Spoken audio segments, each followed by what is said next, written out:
तो दोस्तों फाइनली मैंने क्रेवन द हंटर मूवी को देख लिया है, जो कि एक मार्वल की मूवी है। लेकिन ये हमारे मार्वल साइनेमैटिक यूनिवर्स का पार्ट नहीं है। ये सोनी वालों की मूवी है, जिन्होंने वेनम, मॉर्बियस और टोबी मैगवायर और एंड्रू गारफील्ड वाली स्पाइडरमैन की मूवीज बनाई है। मतलब Spiderman 1, 2 and 3 and amazing Spiderman 1 and amazing Spiderman 2।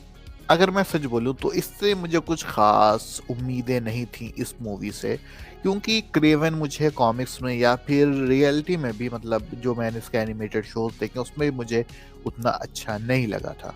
हाँ, तो फिर आया इसका ट्रेलर और तब मुझे लगा कि हाँ, ये लोग कुछ ब्लैक पैंथर टाइप का कुछ करने वाले हैं, मतलब खतरनाक एक्शन देखने को मिलने वाला है।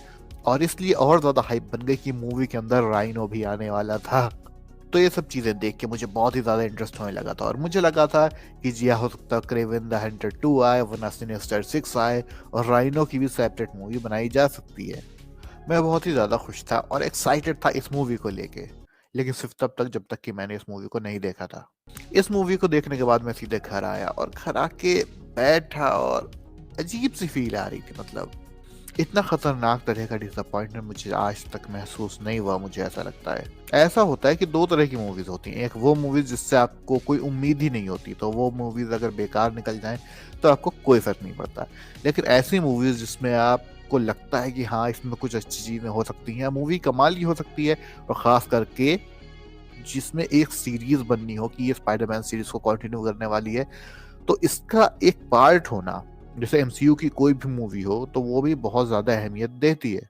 क्या चीजें मूवी के अंदर अच्छी थी और क्या चीजें मूवी के अंदर खराब थी, तो देखिए मैं आपको पहले ही बता देता हूँ कि मूवी में अच्छा क्या था। तो इसमें दो पॉइंट बहुत ही कमाल के थे, वो मैं यहाँ पे मेंशन करना चाहूंगा। जिसमें सबसे पहला था जो क्रेवन वाला एक्टर है, उसका जो लुक है, जो उसका आउटफिट वगैरह डिजाइन है, जो उसकी एक्टिंग है, वो सब कमाल का है, लाइक फैबुलस। बंदा वाकई में खतरनाक और खूंखार लगता है। और जो इसकी दूसरी अच्छी चीज है वो है इसका एक्शन। कुछ भी कहो, एक्शन वाकई जबरदस्त था मूवी के अंदर। एक्शन में इन्होंने कोई भी कमी नहीं छोड़ी। अगर मुझे एक्शन पे इसको देने पड़े तो मैं इसको टोटली 10 में से 10 दूंगा, क्योंकि ये कुछ नया था, कुछ क्रिएटिव था मार्वल वालों की तरफ से। थोड़ा खून खराबा भी दिखाए है और एक्शन देखने में बहुत ही ज्यादा मजा आता है। अब बात कर लेते हैं इस मूवी में बेकार कौन सी चीज थी, या ऐसी कौन सी चीज थी जिसने मुझे डिसअपॉइंट किया। तो डिसअपॉइंट करने वाली भी बहुत सी चीजें हैं, जैसे कि इसकी स्टोरी में ज्यादा दम नहीं है। लाइक ऐसा लगता है मूवी में जैसे कि कोई प्लॉट ही नहीं है। बहुत ही सादी सी मूवी चलती रहती है, बस for the sake of plot कुछ चीजें हो जाती हैं, लेकिन आप प्लॉट से कनेक्ट नहीं हो पाते और इसी वजह से आप किसी भी कैरेक्टर से कनेक्ट नहीं हो पाते। क्रेवन एक एंटी हीरो होना चाहिए था, लेकिन उस मूवी को देख के लगा नहीं कि वो एक एंटी हीरो है, बल्कि सारे कारनामे वो सुपर हीरो वाले ही कर रहा था। हाँ, स्टोरी में जो शेर वाला पार्ट आता है वो हिस्सा कुछ टाइम पे मुझे अच्छा लगा, और जो एंड सीक्वेंस वाली फाइटिंग थी वो सब भी बहुत कमाल की थी, सिर्फ राइनो वाले पार्ट को छोड़ के। क्योंकि देखिए मैं आपको एक विजुअल लुक दे देता हूँ। कॉमिक्स में राइनो कुछ इस टाइप का लगता है, देख रहे हैं, इस टाइप का राइनो एक्चुअली में होता है। इस टाइप के राइनो है कॉमिक्स के अंदर, लेकिन हमको देखने को क्या मिला, ये बंदा। तो आप कंपेयर कर लीजिए इस बंदे से इस बंदे से। इन लोगों ने इतना नहीं सीखा कि जब भी आप किसी भी कॉमिक कैरेक्टर को लेके आते हैं तो उसका थोड़ा सा आउटफिट वगैरह ओरिजिनल रखना चाहिए, वरना कैरेक्टर पिट सकता है। और यही मेन पॉइंट है, इन्होंने राइनो को बिल्कुल बेकार कर दिया। अगर हम देखें तो ऐसी सेम चीज सोनिक के साथ भी हुई थी, जिसमें जो बैकलैश मिला था कैरेक्टर डिजाइन को लेके, उसके बाद उन्होंने एक्यूरेट जो डिजाइन था कैरेक्टर का वो लेके आए थे और मूवी हिट हुई थी। तो कुल मिला के इन्होंने राइनो को रेगा कर दिया। और उसके बाद राइनो को, इनको मेरे ख्याल से इसको थोड़ा ऐसा दिखाना चाहिए था, राइनो थोड़ी तबाही मचाई, ये करे वो करे। बंदा ट्रांसफॉर्म हुआ, एक दो कारें फेंकी, ज्यादा कुछ किया नहीं और मर गया। लेकिन मुझे नहीं लगता इसकी जरूरत क्या थी। राइनो को मेन विलन बनाने की जरूरत क्या थी मूवी में। मतलब किसी डॉन माफिया को भी रख सकते थे, और मुझे लगता है कि वो ज्यादा अच्छी अप्रोच होती। सोनी वालों के पास बजट भी बहुत बढ़िया है, तो वो चाहते तो स्क्रिप्ट को देख के, मतलब मुझे लगता है कि अच्छे डायरेक्टर वगैरह रखे गए थे मूवी में, लेकिन उसके बाद भी मुझे लग रहा है किसी ने भी दिल से मूवी को नहीं बनाया है। और ये हो सकता है कि स्क्रिप्ट राइटर ने दिल से स्क्रिप्ट नहीं लिखी हो। और होने को मैंने क्रेवन की हिस्ट्री मुझे नहीं पता कॉमिक्स के अंदर, होने को तो ये भी हो सकता है कि उन्होंने कॉमिक एक्यूरेट करने के चक्कर में जो कॉमिक में उसकी हिस्ट्री दिखाई हो वही हिस्ट्री को उठा के उन्होंने मूवी के अंदर दिखा दिया हो। लेकिन इसमें भी एक बहुत बड़ा ड्रॉबैक आ जाता है, और वो ये है, मान लीजिए कोई एक ऐसा कैरेक्टर है जिसकी हिस्ट्री आप जानते हैं और उस कैरेक्टर को बहुत ज़्यादा पसंद करते हैं, तो आप उस कैरेक्टर से एक तरह से कनेक्ट हो जाते हैं, जिससे काफ़ी हद तक एनिमे सीरीज के साथ होता है, जो एनिमे की लाइव एक्शन बनती है। जैसे कि एक एग्जाम्पल ले लेते हैं, नेटफ्लिक्स में जो लाइट यागामी को दिखाया था डेथ नोट में, उसके वजह से सीरीज पूरी पिट गई थी क्योंकि उसने कैरेक्टर को कचरा कर दिया था।